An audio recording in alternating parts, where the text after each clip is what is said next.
नमस्कार. एक जुनी जाहिरात तुम्हाला आठवते? बलबीर पाशा, हाँ बलबीर पाशा को एड्स होगा क्या, अशी जाहिरात सगळीकडे असायची. आणि हा बलबीर पाशा चांगलाच गाजला होता. म्हणजे अगदी बलबीर पाशा हे नाव सार्वजनिकरित्या घेणं सुद्धा संकोचण्याचं काम होतं. साधारणतः 20 वर्षापूर्वीचा कालखंड असावा तो. या बलबीर पाशाच्या जाहिराती जेव्हा चालत होत्या ना, तेव्हा HIV म्हणजे एड्स या आजाराचं थैमान आपल्याकडे चालू होतं. म्हणजे HIV आता कुठेही होऊ शकतो, कुणालाही होऊ शकतो, त्यामुळे जरा काळजी घेतली पाहिजे.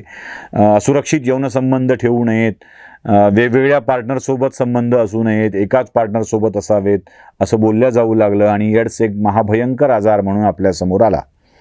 या एड्समुळे जीव जातो. एड्सवरचं औषध अजूनही सापडलेलं नाही आहे. इम्युनिटी वाढवणे हाच एकमेव पर्याय. या एड्सवरचं औषध आपल्याला अजूनही सापडलेलं नाही आहे. दुर्दैवाची गोष्ट अशी की लस देखील सापडलेली नाही आहे. पण या आजाराचं एवढं मोठं प्रस्थ वाढलं की अक्षरशः लोक घाबरू लागले. तो काळ असाच होता की ज्या काळामध्ये वेश्यांचा बाजार मंदावला होता, थंडावला होता आणि प्रत्येकाने सुरक्षित यौन संबंधावर भर देणं सुरू केलं होतं. आता या आजाराचं सगळ्यात मोठी गोष्ट म्हणजे मरण अटळ असतं झाल्यावरती. पण एक गोष्ट प्रश्न पडतो असा की ह्या आजाराने बाधित झालेले एकूण लोक किती आणि त्यानंतर ते मृत्यू किती पावले. जेव्हा या संबंधीची आकडेवारी येते तेव्हा ती आकडेवारी धक्कादायक अशी असते. कारण ज्या वेगाने माणसं मरतील असं वाटलं होतं त्या वेगाने माणसं मेलेली नाहीत. एड्स हा आजार असाच एकाकडून दुसऱ्याकडं, दुसऱ्याकडून तिसऱ्याकडं पसरणारा आहे. त्यामुळं एखादाही मल्टिपल रिलेशन ठेवणारा माणूस बाधित झाला तर तो अनेकांना बाधित करू शकतो. या भयानं देशाची चिंता वाढली होती.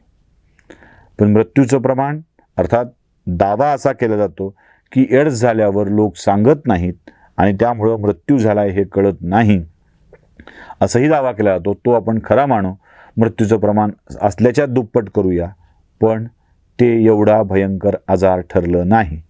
एक गोष्ट नक्की चांगली झाली की एक साधन शुचिता आपल्याकडं आली, एक नैतिकता आपल्याकडं वाढीला लागली.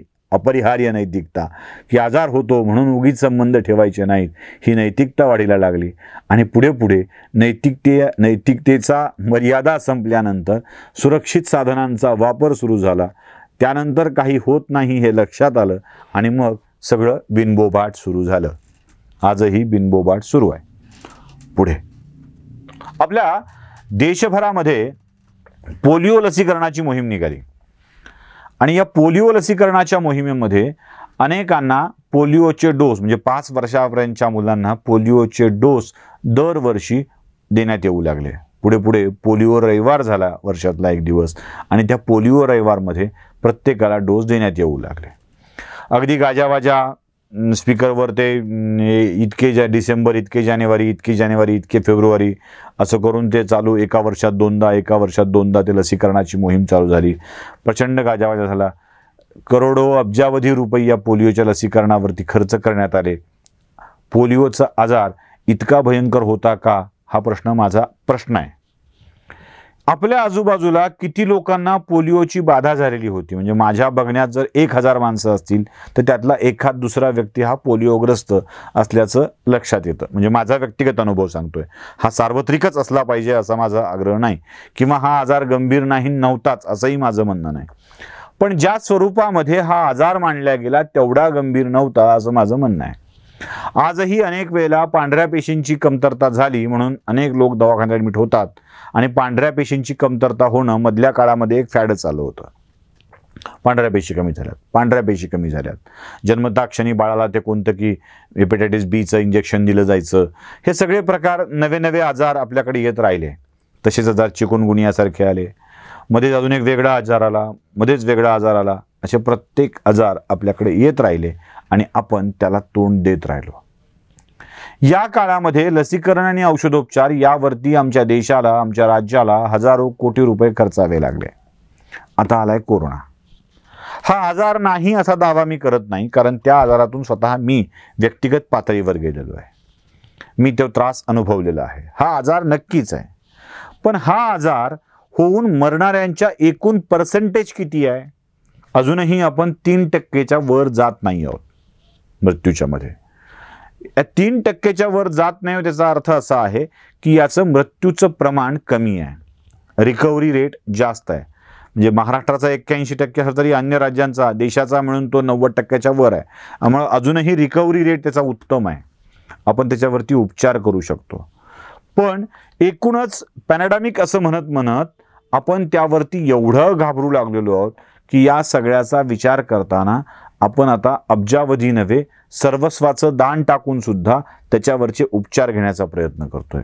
गमतीचा भाग असा आहे की अजूनही कोरोनावरचे उपचार सापडलेले नाही आहेत. मध्यंतरी यूट्यूबवर एक व्हिडिओ गाजत होता, पुढे तो डिलीट करण्यात आला, का केला माहीत नाही. पण एका राजीव दीक्षित यांच्या सहकार्याने, त्या काळातल्या सहकार्याने तो व्हिडिओ करून टाकला होता. 2 वर्षापूर्वीचा तो व्हिडिओ आहे. आणि त्यांना असं सांगितलं होतं की कोविड-19 हा या विषाणू जगभरात थैमान घालू शकतो असं सांगून 2018 मध्येच एक परिषद घेण्यात आली होती आणि त्याचं नाव देखील कोविड-19 होतं. आणि ते कसं कसं चालेल हे त्या परिषदेमध्ये सांगण्यात आलेलं होतं. आणि त्याच परिषदेचा भाग म्हणून ते जिथं जे झालं ते सगळं आता होतं आहे. म्हणजे अशी आजार सूत्रबद्ध नियोजनाचा भाग असतात का, हाही प्रश्न पडतो. जेव्हा एखादा देश विशिष्ट गतीनं प्रगती करतो आहे किंवा एखादी विशिष्ट गोष्ट पुढे जाते आहे तेव्हा त्याला थांबवण्यासाठी सूत्रबद्ध नियोजन असतं का? म्हणजे हे प्रश्न आहेत, दावे नाही आहेत, असा प्रश्न पडतो. आणि जेव्हा अशी स्थिती येते तेव्हा अधिक भयंकर असतं. आमच्याकडे अनेक आजार येतात जातात, काही लोक मरतात, काही लोक जगतात. आजार पुन्हा येत नाही, अनेक आजार पुन्हा फिरून आलेले नाही आहेत. कोरोना पुन्हा फिरून येतो आहे, त्याच्यावरती उपचार सापडलेला नाही आहे. त्याच्यावरती लसीकरण हाच एक उपाय म्हटला जातो. जसा पोलिओवरचा लसीकरण हाच एक उपाय म्हटला जात होता, तशा अनेक आजारांचे उपचार अजून सापडलेले नाही आहेत. का ते आजारच अजून आयडेंटिफाय झालेले नाही आहेत? असे प्रासंगिक आजार नेहमीच पाठवले जातात का? अशा आजारातून आमचं सगळं अर्थचक्र, गतिचक्र, जीवनचक्र थांबवलं जातं का? आणि त्याहीपेक्षा मोठी गोष्ट म्हणजे लस किंवा उपचाराच्या नावाखाली मोठ्या प्रमाणावर पैसे या देशातून काढून नेले जातात का? असे काही प्रश्न या निमित्तानं उपस्थित होतात. त्या प्रश्नाची उत्तरं नक्कीच याबाबतची चांगली माणसं देतील, शोधायचा मी प्रयत्न करतोय, आपणही करावा. फक्त घाबरू नका, काळजी घ्या. कोरोना आजार अस्तित्वात आहे, पण तो जीवघेणा नाही. ज्याला दुसरे त्रास आहेत त्याचा जीव जाऊ शकतो. त्यामुळं या आजारात काळजी घ्या, शरीरातलं अंतर ठेवा, मनातली अंतर दूर करा. एवढं जरी आपण करू शकलो तरी खूप मोठे यशस्वी झालो एवढंच म्हणावं लागेल. धन्यवाद.